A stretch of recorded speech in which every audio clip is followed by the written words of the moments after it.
তা আমার সাথে আছে রজত জানা আর ওর ওয়াইফ। এবার আমি ওয়াইফের কাছেই শুনবো, আপনার কাছে শুনবো যে কতটা মেন্টালি সাপোর্ট ওকে দিয়েছে। আমি ওকে সবসময় চেষ্টা করেছি যে তুমি পারবে, কারণ আমি ওর মধ্যে দেখেছিলাম সেই পোটেনশিয়াল ওর মধ্যে ছিল। তো আমি সবসময় চেষ্টা করেছি যে তুমি পারবে, আমি সবসময় এই কথাটাই বলতাম যে তুমি পারবে। ও মাঝরাতে উঠতো, মাঝে মাঝে এমন অবস্থা হয়েছে যে আমার পক্ষে সম্ভব না, আমি ছেড়ে দেবো, আমি জায়গাটা থেকে আর হবে না, আমার দ্বারা হচ্ছে না, আমি পারছি না। মানে সব দিক থেকে, খাবার দিক থেকে, মানে প্রচণ্ড অনেক অনেক কস্টলি একটা ব্যাপার, মানে অনেক মানে বড় একটা জার্নি এটা একটা।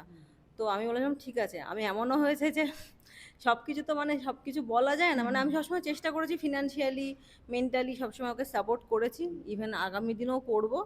তো এটাই আমার ইচ্ছে যে ও পারবে। মানে তোমাকে তো নিশ্চয়ই অনেকটা স্যাক্রিফাইস করতে হয়েছে তার জন্য। হ্যাঁ, স্যাক্রিফাইস তো করতেই হবে, স্যাক্রিফাইস সব কিছুর ওপরই স্যাক্রিফাইস করতে হবে জীবনে। যাই করুন, মানে যাই করি না কেন জীবনে স্যাক্রিফাইস করতে হবে। আমি জানতাম যে ওদের মুড মানে মিনিটে মিনিটে সুইং হয়। তো আমি তখন সেই জায়গাটাতে আমিও একটুখানি কুল থাকতাম যে না ঠিক আছে, ও পারবে। যখন ও যখন এখন ওর খেলার টাইম, কম্পিটিশন টাইম, তখন আমাকেও অনেক কিছু বুঝে চলতে হবে। তো ও যেরকম ভাবে ওর মানে থাকতো, আমিও সেভাবে রাখার চেষ্টা করতাম।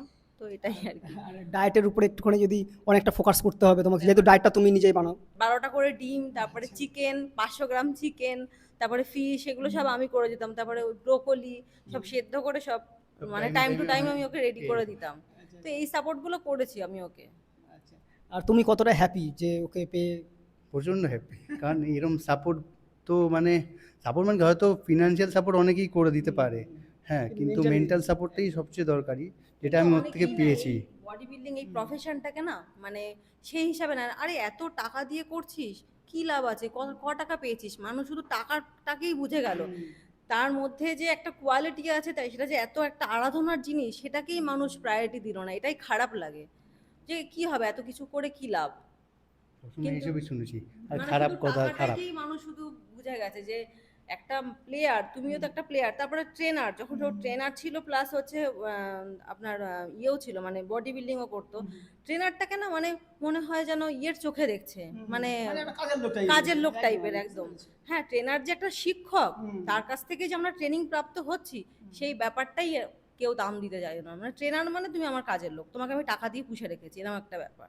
সবার পেছনে সবকিছু করতে গেলে লাইফে স্যাক্রিফাইস করতেই হবে, আর মানে খাটতে হবে।